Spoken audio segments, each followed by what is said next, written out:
Hai sahabat sehat, welcome back to my healthy channel. Perkenalkan, nama saya Dr. Tasnim.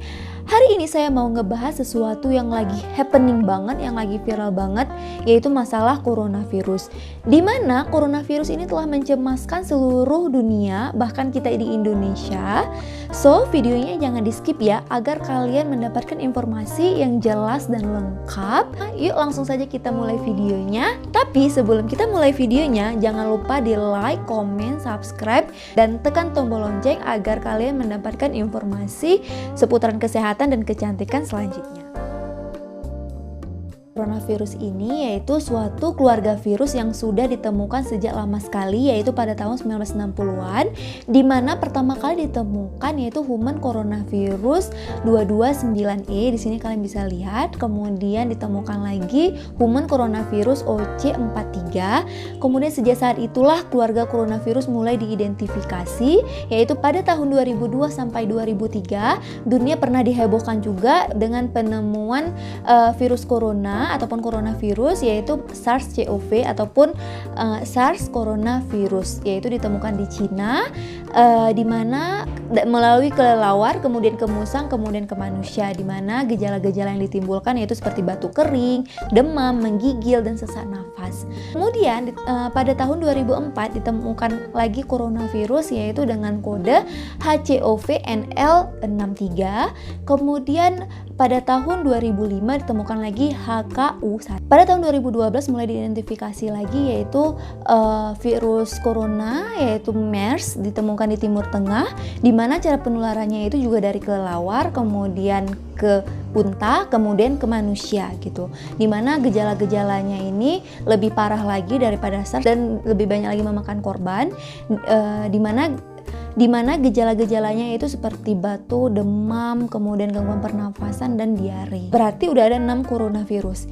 Kemudian pada tahun 2019 telah diidentifikasi ataupun ditemukan lagi coronavirus yang disebut dengan 2019 novel coronavirus ataupun yang disingkat dengan 2019 nCoV. Maksud N itu tuh novel, maksud novel itu yaitu baru ditemukan. Nah, baru ditemukan pada tahun 2019 si virus corona ini. Atau masyarakat lebih sering menyebutnya yaitu coronavirus ataupun COVID-19. Coronavirus ini disebut dengan virus zoonotik, yaitu virus yang ditransmisikan dari hewan ke manusia, yang diduga yaitu dari kelelawar ke manusia. Bahkan bahayanya lagi, dia ini bisa menyebar antar manusia, jadi dari manusia ke manusia. Di mana virus ini ditemukan di salah satu pasar di Wuhan di Cina dan telah menyebar luas di beberapa daerah Cina, bahkan sudah menyebar ke beberapa negara termasuk kita di Indonesia, di mana di Indonesia telah diumumkan pada tanggal 2 Maret 2020, yaitu di mana 2 orang warga negara Indonesia positif coronavirus, di mana dikatakan mereka berdua, ibu dan anak, yang berteman dengan orang Jepang yang berdomisili di Malaysia gitu. Jadi untuk informasi lebih lanjut masalah ini, kalian bisa melihat di berbagai macam berita ataupun di YouTube. Jadi situ sudah banyak informasinya ya. Coronavirus ini dapat menyebar dengan berbagai macam cara, yaitu apabila seseorang yang sehat terpapar dengan percikan ludah dari penderita COVID-19. Kemudian apabila seseorang yang sehat memegang bagian area wajah, yaitu bagian mulut, bagian hidung, bagian mata, dikucek-kucek tanpa mencuci tangan terlebih dahulu setelah mereka memegang benda-benda yang terkena percikan ludah si penderita COVID-19. Kemudian yang ketiga, kontak jarak dekat dengan penderita COVID-19, yaitu dengan cara bersalaman ataupun bersentuhan. Virus corona ini dapat menimbulkan gejala yang beragam pada penderitanya. Gejala yang muncul biasanya tergantung pada jenis virus corona ini dan seberapa berat infeksi yang terjadi. Masa inkubasinya ini masih belum diketahui pasti. Rata-rata gejalanya ini timbul 2-14 hari setelah terpapar si COVID-19 ini. Di mana gejalanya ini bisa ringan sampai berat, di mana gejala yang ringan yaitu bisa mengakibatkan seperti badan pegel-pegel, demam, batuk-batuk, kemudian nyeri kepala, kemudian nyeri tenggorokan. Namun, beberapa coronavirus ini dapat menimbulkan gejala yang lebih parah lagi infeksinya, yaitu bisa mengakibatkan bronkitis bahkan ke pneumonia. Di mana gejalanya itu seperti demam yang tinggi, itu biasa pada pasien-pasien pneumonia, kemudian sesak nafas, batuk berlendir, kemudian nyeri dada, sesak saat bernafas dan batuk, kemudian bisa lebih parah lagi apabila dia ini terkena pada pasien-pasien yang sudah memiliki riwayat penyakit seperti jantung ataupun paru, dan parah juga apabila dia itu terkena pada pasien-pasien ibu hamil, anak-anak, dan para lansia. Sampai saat ini belum ditemukan obat ataupun vaksin untuk mencegah si coronavirus ini. Namun ada beberapa cara untuk mengurangi resiko terjangkitnya virus ini, yaitu yang pertama, mencuci tangan dengan menggunakan sabun dengan bersih. Cucinya ini selama 20 detik ya. Jadi jangan asal ambil sabun cuci aja gitu, jangan. Tapi ambil sabun, cucinya betul-betul dicuci, digosok, kemudian digosok seperti ini di sela-selanya juga. Ini semua sampai bersih, kemudian dilap dengan kain yang bersih juga. Kalau misalnya kalian jauh dari air ataupun sabun, kalian bisa membawa hand sanitizer kemana aja. Misalnya kalian sebelum memegang bagian-bagian yang kotor, kalian bisa cuci tangan terlebih dahulu gitu. Kemudian hindari untuk memegang bagian area wajah, karena bagian area wajah seperti hidung, mulut ini tempat kuman masuk gitu. Ini kan pintu masuk kuman gitu. Jadi hindari untuk memegang ketika tangan lagi dalam keadaan kotor, belum dicuci sama sekali. Hindari kontak langsung dengan orang-orang yang lagi sakit. Jangan sampai kalian ngejudge, ini kena coronavirus, jangan sampai ngejudge gitu.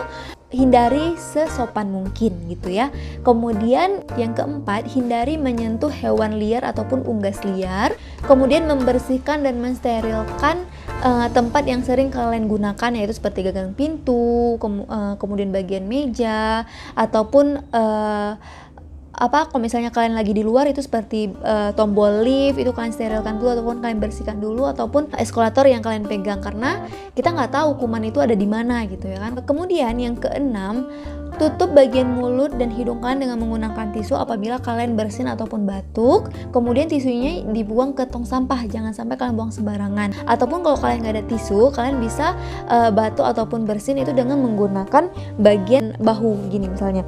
Gini, jangan sampai kalian batuk begini, karena kalau misalnya kalian batuk gini bisa nyebar megang orang lain. Tapi bagusnya kalian itu batuk begini. Ini namanya adab batuk yang baik dan benar. Di sini kalian bisa lihat ya gambarnya adab batuk. Yang ketujuh, hindari keluar rumah pada saat sakit. Kalau misalnya lagi sakit, kok bisa jangan keluar karena daya tahan tubuhnya lagi lemas-lemasnya. Kemudian gunakan masker dan langsung ke dokter apabila sakitnya itu tidak ada berkurang sama sekali, ataupun sakitnya itu makin lebih parah. Di sini saya akan memperagakan cara memakai masker dengan baik dan benar. Jadi di sini saya memiliki masker kesehatan. Jadi masker kesehatan ini ada dua jenis, yaitu ada yang model tali seperti ini. Ini biasa mudah untuk orang yang berjilbab. Tapi kalau misal ada juga yang model tali gini untuk langsung lekatkan ke telinga, ke belakang telinga ini. Itu biasa untuk cowok-cowok ataupun orang yang tidak berjilbab ya. Di sini kalian bisa melihat ada dua warna, yaitu ada warna hijau dan ada warna putih. Jadi warna hijau ini didesain agar waterproof, tidak mudah terkena cairan ataupun percikan-percikan ludah itu. Kemudian bagian dalam ini didesain dengan lembut agar tidak melukai bagian hidung dan bagian mulut kita. Jadi kalian jangan sampai termakan hoak lagi, dimana dibilang kalau misalnya yang untuk orang sehat kayak gini, kalau misalnya orang sakit kayak gini, itu salah ya. Jadi ini kalian bisa ngelihat nih ya, bagian atasnya ini kan bagian yang keras, ini bagian keras ini diletakkan di bagian atas, dan ini bagian bawah ini lembut ya. Ini gunanya untuk memfiksasi, jadi kalian bisa membengkokkan sesuai bentuk hidung kalian. Ini caranya begini, ini kan keras nih ya, ini diletakkan di bagian hidung, kemudian kita tekan, fiksasi, kemudian kita ikat ke bagian atas, ini diikat, kemudian ini ditarik ke bawah, kemudian diikat sekali lagi. Saya biasa cara ikatnya kayak gini, biar nggak mudah lepas gitu. Oke. Setelah kalian sudah bisa ngelihat ya, ini nggak ada lubang lagi yang untuk masuk, nggak ada lubang masuk lagi gitu kan. Kemudian ada cara membukanya juga ada cara gitu, jangan asal main buka gitu, itu salah. Ada caranya, yaitu dengan cara bukanya dari tali. Ini, dari tali. Jangan dari depan, jangan pernah sentuh bagian depan ini untuk membuka. Kenapa? Karena bagian depannya ini sudah terkena cairan ataupun kuman-kuman yang kotor. Jadi kalau misalkan pegang tangan, kemudian habis kalian pegang wajah, itu bisa bahaya, sama aja kalian bisa nular. Jadi ini ambil, begitu kalian lepas dari tali, langsung buang ke tong sampah gitu ya. Kemudian yang ke-9, jangan berpergian jauh, apalagi ke tempat-tempat yang memang sudah dikatakan banyak orang yang terkena virus corona ini. Kemudian yang terakhir, jaga daya tahan tubuh kita, yaitu dengan cara tidur yang cukup, kemudian olahraga, makan yang sehat dan bersih, kemudian minum air yang banyak, ya minimal 2 liter lah gitu, ataupun 8 gelas setiap harinya. Kemudian jangan ngerokok bagi yang ngerokok, karena ngerokok itu bisa mengurangi daya tahan tubuh. Dan betul-betul lah jaga daya tahan tubuh dengan berbagai macam cara. Apabila gejala yang ditimbulkan ataupun gejala yang dirasakan ini makin memberat dalam hitungan hari, karena diagnosa dan penanganan yang tepat dan cepat ini dapat meningkatkan peluang kesembuhan dari infeksi virus corona ini. Oke, sekian pembahasan saya hari ini, mudah-mudahan bermanfaat. Apabila kalian ngerasa ini bermanfaat dan kalian mau nge-share ke teman-teman kalian, ini bisa langsung di-share. So, anyway, apabila kalian ada pertanyaan, kritik, saran, pendapat, kalian bisa langsung komen di bawah ini. Insya Allah saya akan ngebalasnya. Dan jangan lupa follow IG saya @anim_ar. Oke, see you!